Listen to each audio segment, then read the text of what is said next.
la justice, sur le cas particulier d'Atangana Mbara, n'a vraiment pas fait preuve ni d'impartialité, ni d'indépendance, ni d'humanité, en aucune façon.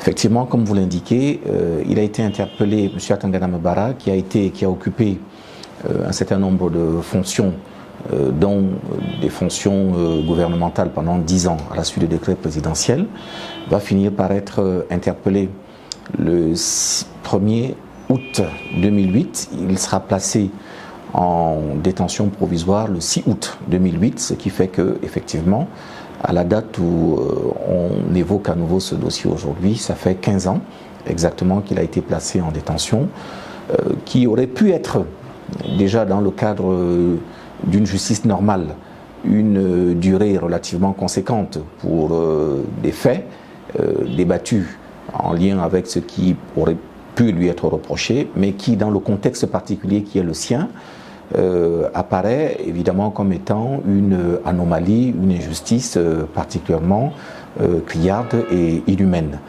Donc l'état d'esprit dans lequel il se trouve aujourd'hui est un peu l'état d'esprit, et c'est pour ça que je me réjouis que vous ayez ressuscité un peu son cas, de quelqu'un qui, au début, présentait véritablement l'image d'une personne invincible, d'un gagneur, d'un bon encaisseur.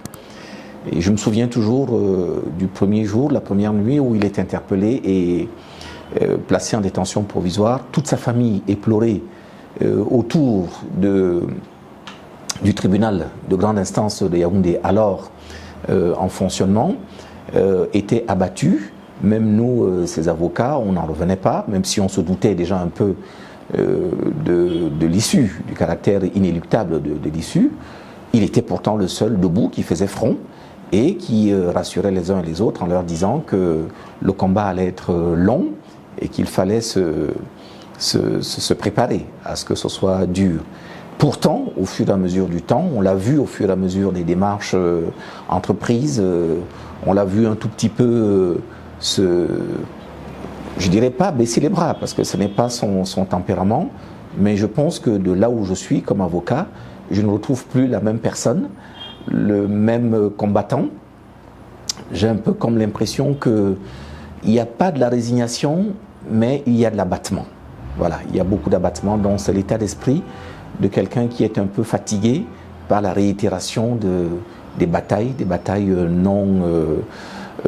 non gagnées, et qui a un peu l'impression que l'avenir s'obscurcit pour lui et que quoi qu'il entreprenne, il a peu de chances de voir le bout, si ce n'est simplement par le fait de la volonté de ses geôliers, tout simplement.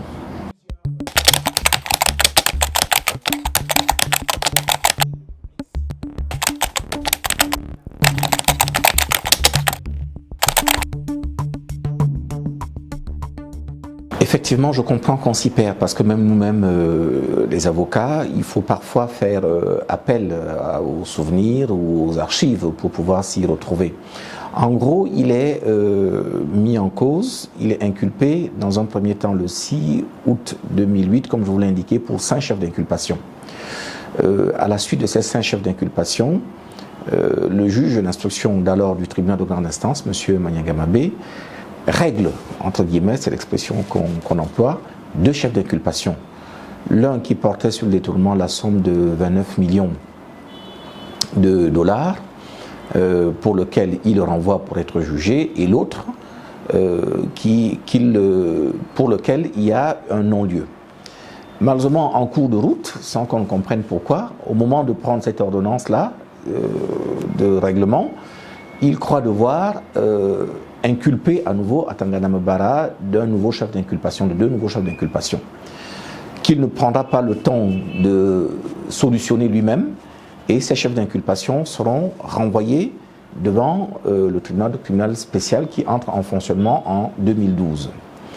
Mais lorsque le tribunal de grande instance de Foundi décide de se pencher sur le fait qui lui a été, l'inculpation qui lui a été déférée, c'est-à-dire les fameux 29 millions de dollars, et que, de façon tout à fait surprenante et majestueuse, le tribunal décide, dans une décision de panache du 3 mai 2012, de l'acquitter purement et simplement. Je pense que ce n'est pas tout à fait la décision qui était attendue dans la mise en œuvre du traquenard judiciaire qui avait été mis en place. Donc, dans la panique globale, après la décision du 3 mai 2012 qui l'acquitte, après la décision de remise en liberté du 4 mai prise par le tribunal de grande instance, qui ne sera pas mise à exécution, dans la panique donc, le juge d'instruction repart à Koningui, l'inculper le 7 mai de 2 nouveaux chefs d'inculpation qui vont donc donner lieu, en tout, quand vous mettez tout mis bout à bout, vous avez à peu près 9 chefs d'inculpation qui vont donc donner lieu à 3 décisions différentes. La décision du 3 mai 2012, qui est donc une décision normalement, théoriquement, d'acquittement, mais qui ne sera pas exécutée. Puis ensuite, une nouvelle décision en 2013, qui est prise par le tribunal criminel spécial, qui le condamne. Alors, pardonnez-moi. Alors, la décision du 3 mai 2012 est une décision d'inculpation, mais comme elle ne sera pas mise à exécution, il est artificiellement maintenu en détention. La cour d'appel va être saisie sur appel du ministère public, appel lui-même totalement illégal, puisque à la date où l'appel est mis en œuvre, en principe, l'appel n'est plus possible. Pourtant, la cour d'appel va le juger et en octobre 2012, va le condamner à 15 ans d'emprisonnement, qui donneront lieu à un pourvoi d'Atangana Mbara, lequel pourvoi, lui aussi, va dans un premier temps être accepté par le rapport de M. Bikoé, avant finalement d'être purement et simplement rejeté à la suite de manœuvres totalement absconses. Donc 15 ans d'emprisonnement, c'est la première condamnation. Puis par la suite, vous allez avoir 20 ans d'emprisonnement en 2013 prononcé par le TCS. Les 2 décisions vont faire l'objet d'un pourvoi qui va être rejeté. Donc aujourd'hui, de façon certaine, vous avez 15 ans et 20 ans. Mais il y aura une nouvelle condamnation qui interviendra, je crois, en 2014 ou 2015, je ne me souviens plus très bien, qui, elle, est de 25 ans d'emprisonnement. Donc, si vous mettez tout ça bout à bout de façon arithmétique, vous avez 15 ans, plus 20 ans, 35, plus 25, 60, je ne suis pas très bon au calcul, mais je vous laisserai le soin de faire le calcul. Nous avons donc 35 plus 25, je crois à peu près 60 ans d'emprisonnement théoriquement. Épuisé par tout ça, il faudrait que je vous indique que, épuisé par tous ces combats, il a déposé sous ma plume, il y a à peu près 2 ans, en 2019, non, un peu plus que ça, en 2019, il a déposé un recours pour se désister de son dernier pourvoi, pour que toutes ces condamnations soient définitives et qu'il ait l'occasion après d'apprécier, soit par le biais des voies judiciaires qui sont prévues, la possibilité de demander la confusion de ces condamnations, comme le prévoit la loi, soit éventuellement de solliciter auprès du président de la République l'examen favorable de sa situation par une décision de grâce. Mais malheureusement, depuis 4 ans, le seul examen, la seule programmation, le seul audiencement de sa requête pour se voir admettre ou pas au désistement qu'il a sollicité n'est jamais intervenu à ce jour. Je vous laisse vous-même le soin d'apprécier le sort que la justice fait des cas des personnes qui la saisissent.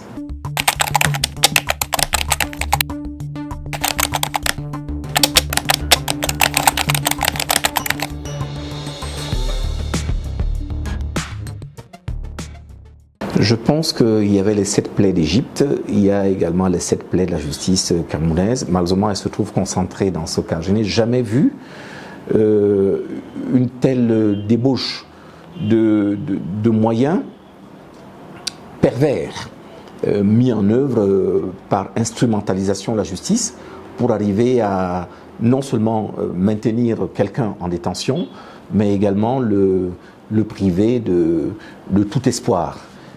Comme vous avez pu le voir, vous avez de façon solennelle, au moins consacrée. Il est difficile de reprendre l'intégralité des moyens parce que chaque jour, il y avait quelque chose de nouveau. Je vous parle des disjonctions, j'aurais pu vous parler des disjonctions, des procédures qui ne sont prévues par aucun texte, mais qui avaient pour seul but, pour seule conséquence, d'accroître le risque pénal pour lui, et avec les conséquences que je viens de vous indiquer, parce que alors que vous avez une saisine unique, vous vous retrouvez avec 3 condamnations différentes et qui sont simplement les faits, la conséquence mécanique, matérielle des disjonctions. Donc il a 60 ans de prison, là où il aurait pu n'avoir qu'une seule condamnation, voilà, pour une saisine globale. Donc les disjonctions, le fait de retarder parfois abusivement le cours de la justice, aujourd'hui encore, à ce jour, le fait de ne même pas programmer l'examen de son dernier recours de 25 ans, c'est-à-dire depuis plus de 7 ou 8 ans, il a fait un recours, alors que, comme vous le savez, la loi de 2012 qui crée le TCS donne un délai de 6 mois à la section spécialisée pour examiner un pourvoi. On est à plus de 8 ans aujourd'hui sans que son pourvoi n'ait été examiné, 4 ans pour que la demande de désistement qui aurait, si elle avait été programmée, été une conséquence mécanique, parce que rien ne subordonne, rien n'impose au juge une appréciation de cette demande. Si elle avait été programmée, on serait arrivé au fait que le désistement est intervenu, sauf que par l'effet du désistement, on lui offre un droit, paradoxalement un droit, le droit de solliciter un aménagement de sa condamnation, ou alors éventuellement la possibilité de saisir légalement le président de la République d'une demande de grâce. Mais même ça, cela ne lui est pas accordé. C'est vous dire à peu près quel peut être l'état d'esprit dans lequel on peut se trouver aujourd'hui comme avocat. Je pense que la justice, sur le cas particulier d'Atangana Mbara, n'a vraiment pas fait preuve ni d'impartialité, ni d'indépendance, ni d'humanité, en aucune façon.